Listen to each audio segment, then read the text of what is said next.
Au Soudan, après la prise d'El-Fasher par les paramilitaires des forces de soutien rapide, des milliers de civils ont dû fuir la ville, dont des bénévoles de cuisine communautaire.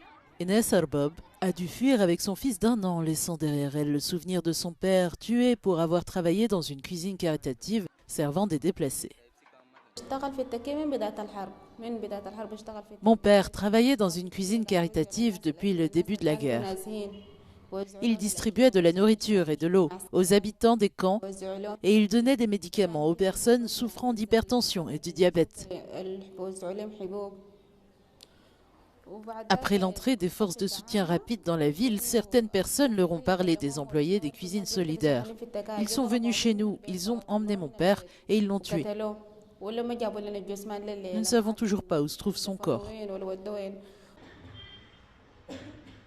Mustafa Khater, 28 ans, également employé d'une cuisine caritative, a dû fuir El-Fasher avec son épouse enceinte quelques jours avant la chute de la ville, après 18 mois de siège.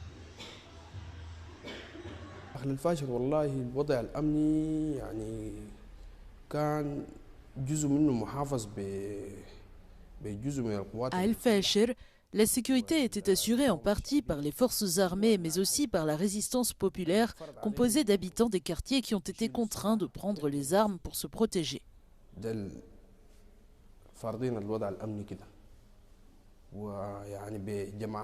Nous avons maintenu ce dispositif,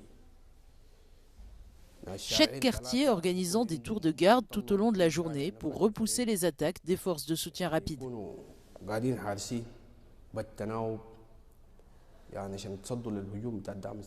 Malgré les dangers, les cuisines solidaires restent vitales pour les déplacés souvent arrivés sans rien. Mais selon le directeur d'Islamic Relief UK, les financements internationaux restent largement insuffisants face à l'ampleur des besoins au Soudan.